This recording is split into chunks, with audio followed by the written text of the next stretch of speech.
I can't believe you're serious about this, I said, my voice trembling with a mix of frustration and disbelief. My mother's eyes darted towards me as she stirred her tea, unfazed by the growing tension in the room. How can you even think it's fair? My father sat across the table, his usual stern expression frozen in place. He glanced at my mother, who gave him a quick nod, as though they had already rehearsed this conversation behind my back. It's not about fair, my father finally spoke, his tone cold and distant. It's about what's best for the family. I scoffed. For the family? Or for Michael? My younger brother, Michael, sat smugly on the couch, arms crossed, eyes locked onto the television as if none of this concerned him. That attitude had always been there, this sense of entitlement, like the world owed him something. And apparently, in my parents' eyes, the world included my house. The house I had worked so hard to get after they had kicked me out years ago. We're not saying you don't deserve the house, Ella, my mother chimed in, setting her tea down delicately, as if this was some casual afternoon chat. But Michael has a family now. He has kids to think about. You're single. You don't need a big place like this all to yourself. I earned this house. I shot back, my heart racing. I bought it with my own money, after you both kicked me out with nothing. Do you remember that? You told me I wasn't welcome in your home anymore, that I needed to figure things out on my own. So I did. I built a life for myself, and now you want to take it away? My mother's face softened, as if trying to play the victim in this twisted story. We didn't kick you out, sweetie. We needed you to become independent. Independent? I almost laughed at the absurdity. I was barely 18. I didn't even have a job when you threw me out. I had to couch surf with friends for months before I got my first break. Michael finally decided to join the conversation, lazily turning his head toward me. Ella, relax. It's not like we're throwing you on the streets again. You could get a nice apartment or something. The kids need space to run around, and Mom and Dad said it's better for everyone this way. I don't care what Mom and Dad said, I snapped, my patience wearing thin. You don't just get to take my house because you suddenly need more space. You made your choices in life. This house is mine, Michael. And I'm not just going to hand it over to you because you decided to start a family. Michael shrugged, looking at our parents for backup. And, of course, they were ready to defend him. It's not just about Michael, my father interjected. It's about family. You have to understand that sometimes we make sacrifices for the people we love. Sacrifices? I could feel the blood pounding in my ears. You already made me sacrifice my entire life when you threw me out. What more do you want from me? It's not about taking more from you, my mother said, trying to sound reasonable. It's about everyone having what they need. I stood up, unable to sit still any longer. What I need is for you to respect me and stop treating me like I don't matter. I built this life from the ground up, without your help. You don't get to waltz in here now and tell me to give it all up because it's convenient for him. Ella, calm down, my father said, his voice hardening. This attitude of yours isn't helping. We're trying to have a civil discussion. Civil? I stared at him in disbelief. You expect me to be civil when you're trying to steal my home? Michael stood up from the couch, finally showing some semblance of emotion, though it was mostly frustration. You always have to make everything so difficult. It's just a house, Ella. I don't see why you're being so selfish about it. Selfish? My voice broke, and I hated that I was on the verge of tears. I've given up so much already. I've spent my whole life trying to prove to you that I'm worth something, and now you're telling me that it still isn't enough. This isn't about proving anything, my mother said softly, standing up and moving towards me as if to comfort me. It's about love, dear. It's about making sure we all have what we need to be happy. But I wasn't buying it. Not anymore. If this is what love looks like to you, then I want no part of it. I took a step back, my hands shaking with anger. You can't just show up after years of treating me like I don't exist and expect me to roll over and give up everything I've worked for. Michael threw his hands up in exasperation. You know what? Fine, Ella. Keep the damn house. I don't need this drama. But the way he said it, I knew it wasn't over.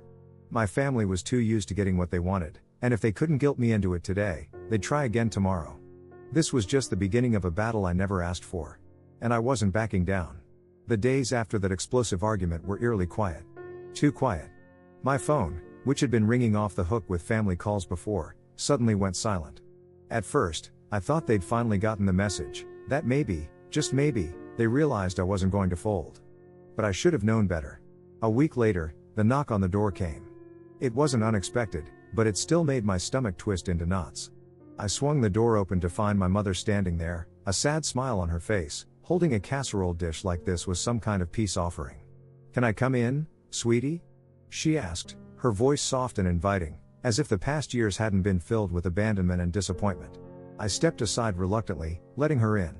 She placed the dish on my kitchen counter and sighed, looking around the house like it was the first time she'd truly seen it. It's such a lovely home, Ella. You've done well for yourself. Yeah, I have, I replied flatly, crossing my arms. And I'd like to keep it that way. She gave me a quick, tight smile, but it didn't reach her eyes. I came to talk, not to argue. I don't want things to be like they were last time. I leaned against the counter, feeling a growing sense of dread. What do you want, Mom? She sighed again, a dramatic exhale that seemed designed to make me feel guilty. Your father's been very upset. He didn't like how things ended the other day. Didn't like it? I scoffed, shaking my head. You mean he didn't get what he wanted? My mother bristled at that, but quickly composed herself. You're misunderstanding the situation. This isn't about us trying to take something from you, Ella. It's about family coming together when one of us is in need. I raised an eyebrow. And what about when I was in need? Did that not count? She blinked at me, momentarily thrown off. That was different. You were young, and we believed in tough love, to help you grow. Tough love? I said incredulously. Is that what you call it now? Throwing your teenage daughter out with no plan, no safety net? She waved her hand dismissively, as if my struggles were trivial now, all in the past. You're fine now, aren't you? You survived. You thrived. That doesn't mean it was okay. Her expression hardened, the mask of concern slipping for just a moment. We did what we thought was best. And now we're asking you to do what's best for your brother. I couldn't believe the audacity. What's best for Michael? Since when has his life ever been my responsibility? Ella, he's struggling. They're drowning in debt, and they have 2 kids to think about. Don't you understand? We all have to make sacrifices. You're not a mother, you wouldn't get it. I clenched my fists, fighting the urge to scream. Just because I don't have kids doesn't mean my life is any less valuable. I'm sorry Michael's struggling, but that doesn't mean I'm going to hand over my house. She took a step closer, lowering her voice as though she thought making it sound gentler would convince me. He wouldn't take it for free. You could stay here, too, maybe. We'd work something out. We're family, after all. Family. That word again. It felt so hollow coming from her. And where would I stay, Mom? In a spare room while Michael and his family take over everything? You think that's a solution? Her lips pressed together in a thin line. We could make it work. I laughed bitterly. Oh, like how you made it work when I needed you? This isn't about helping me. This is about making things easier for Michael, like it always has been. Her face flushed, and for a moment, I thought she might admit it. But she didn't. You're being selfish. Selfish? I repeated, my voice rising. I worked 2 jobs for years to save up for this place. I didn't ask anyone for help. I didn't come crawling back to you when things got hard. I did it all on my own. I'm not saying you didn't, but nothing. I interrupted. I owe you nothing. And I owe Michael nothing. If you think for 1 second that you can waltz in here and guilt me into giving up my home, you're wrong. The silence that followed was thick with tension. My mother looked at me like she was seeing a stranger. You've changed. Yeah, I said, my voice flat. I had to. She picked up her casserole dish, as though that had been her real reason for coming all along. I don't understand why you can't see it's for the greater good, Ella. We're all trying to get by. And I'm just supposed to be the one who sacrifices everything for that? I shot back. Where was that sentiment when I was homeless? Or when I had to miss college because I was too busy working just to survive? She shook her head, disappointment etched into her features. I hoped you'd see things differently. But clearly, you're too bitter to even try. I walked to the door, holding it open for her. Maybe. But at least I'm done being taken advantage of. Her eyes locked onto mine, cold and hard. This isn't over. Your father's not going to let this go. I know, I said, my voice steady despite the knot tightening in my stomach. But I'm ready for whatever's next. As she walked out, I could feel the weight of what was coming. My parents had never been ones to accept defeat easily. If they couldn't convince me, they'd try something else. And I had no doubt that Michael was already plotting, using my parents' guilt to get what he wanted. I closed the door, leaning against it for support as the reality of the situation sank in. The house felt too quiet now, the kind of quiet that comes before a storm. And I knew that storm was coming. It was late, almost midnight, when the phone rang. The sound shattered the stillness of the house, echoing through the empty rooms. I glanced at the caller ID and sighed. It was my father. He'd been conspicuously silent throughout this whole mess, letting my mother play mediator and Michael play victim. Now, it seemed, he was ready to weigh in. I hesitated before picking up, knowing full well that this wasn't going to be a casual conversation. "Hello? Ella?" His voice was clipped, devoid of any warmth or pretense. "We need to talk. Is this about Michael again?" I asked, already exhausted by the thought of it. "It's about the family," he replied, his tone leaving no room for argument. "And you're making this a lot harder than it needs to be." "I'm not the one trying to take someone's house," I countered, pacing the living room as the familiar knot of anger tightened in my chest. "You can't expect me to just roll over and give it up, Dad. I've told you, this is my home. And we've heard you," he said, his voice now sharp. "But your brother needs help. Do you think we're asking you this for no reason? We wouldn't be doing this if we had any other options." "Michael always has options," I said bitterly. "He just never likes the ones that require him to put in actual effort." There was a pause on the other end of the line, the kind that always made me uneasy. When my father spoke again, his voice was lower, more deliberate. "You've been given plenty of opportunities, Ella. We gave you the tools you needed to succeed, and you've done well for yourself. You should be grateful." I almost dropped the phone. "Grateful? You're seriously trying to guilt me into this by making it sound like I owe you for throwing me out?" "That's not what I'm saying," he replied, but I could hear the frustration building. "You've made your point, and we understand where you're coming from. But this situation affects everyone, not just you." "That's where you're wrong," I said, my voice growing louder. "It affects me the most. I'm the one who's going to lose my home. I'm the one you're trying to push out so that Michael can live here. What about what I want?" "This isn't just about what you want," he snapped. "It's about doing the right thing for your family. Michael has 2 children. 2. Do you have any idea how hard it is for him right now?" The familiar narrative of Michael the victim grated against my nerves. "Of course I know. But it's not my responsibility to fix his life. I didn't make the choices he made, and I'm not going to pay for them." My father's voice hardened. "If you're so determined to fight us on this, you should know that we've been looking into other options." I stopped pacing. "What does that mean?" "We spoke to a lawyer," he said slowly, clearly savoring the words. "Michael has a case for occupancy under familial rights. Since you're single, living alone, and the house is larger than what you need, he could claim that it's in the best interest of the children to have the space. We've been advised that it could go to court." A cold chill ran through me. "You'd seriously take me to court over this?" "We don't want it to come to that," he said, his voice calm now, as if this was all just part of some inevitable process. "But if you refuse to be reasonable, we will."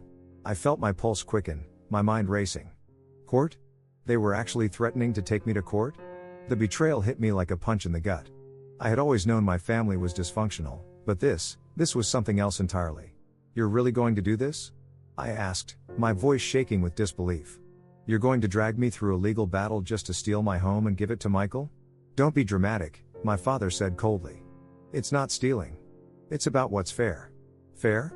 I laughed, a bitter, humorless sound. "There's nothing fair about this. You're punishing me for being independent. For not needing you. And now that Michael's made a mess of his life, I'm supposed to clean it up?" "We're not punishing you," he replied, though his tone said otherwise. "We're asking you to be part of the solution. The house will still be in the family." "It won't be my house," I shot back. "Not if Michael's living here. Not if I'm being forced out." "You wouldn't be forced out," he insisted, though his voice lacked any real conviction. "We'd make sure you were taken care of. You could find another place. You'd be compensated." "I don't want another place," I yelled, unable to keep the anger from bubbling over. "This is my home, Dad. I've worked my entire life to have this. I won't just hand it over to Michael because you think his problems are bigger than mine." Another heavy silence filled the line, but this time it wasn't the kind that invited reconciliation. It was the finality of an ultimatum. "We'll give you some time to think about it," he said quietly. "But if you don't come to an agreement, we'll proceed with the legal route." I swallowed hard, trying to keep my composure. "And if I fight you?" "Then you fight," he replied, his voice devoid of emotion. "But you won't win." I stood there for a long time after he hung up, the silence in the house feeling heavier than ever. I could hardly believe what had just happened. They were willing to take me to court, my own family, all for the sake of Michael. For the sake of the golden child who had never once had to stand on his own. The next few days were a blur. I spent hours on the phone with my own lawyer, trying to understand my rights, trying to figure out what my next steps should be. I wasn't going to roll over and let them take what was mine, but the idea of facing my family in court made me sick to my stomach. And then, Just when I thought things couldn't get worse, the final blow came. I got a notice in the mail, a formal letter from my parents' lawyer. It was as cold and impersonal as our last conversation had been, outlining their intention to proceed with a suit for shared occupancy. I felt the weight of it pressing down on me, the realization that they weren't bluffing. They were really going to do this. For days, I barely slept. I went through the motions, trying to keep my life together while preparing for the fight of a lifetime. My lawyer was optimistic, he believed I had a strong case. But that didn't make the betrayal any easier to swallow. Then, one night, Michael showed up on my doorstep. He looked different, more haggard, more desperate. He didn't even bother knocking. He just walked in, his face set in a grim mask. "We need to talk," he said, his voice low. I folded my arms, staring him down. "I don't have anything to say to you. You have no idea what you're doing," he said, his eyes wild with frustration. "You're tearing this family apart over a stupid house." "This isn't about the house, Michael," I said, my voice cold. "It's about the fact that you think you're entitled to everything just because you screwed up. You're not. And I'm not going to let you take this from me." He stared at me for a long moment, his jaw clenched. "You really think you're going to win this, don't you?" "I know I will," I replied, my voice steady. "Because I'm done letting all of you push me around." He opened his mouth to argue, but I cut him off. "Get out of my house, Michael. You don't belong here." For the first time in his life, Michael didn't have a response. He just stared at me, his face tight with anger, before turning on his heel and storming out the door. As I watched him leave, I felt something I hadn't felt in a long time. Peace. For the first time, I was standing up for myself, no matter the cost. And whatever came next, I knew I was ready.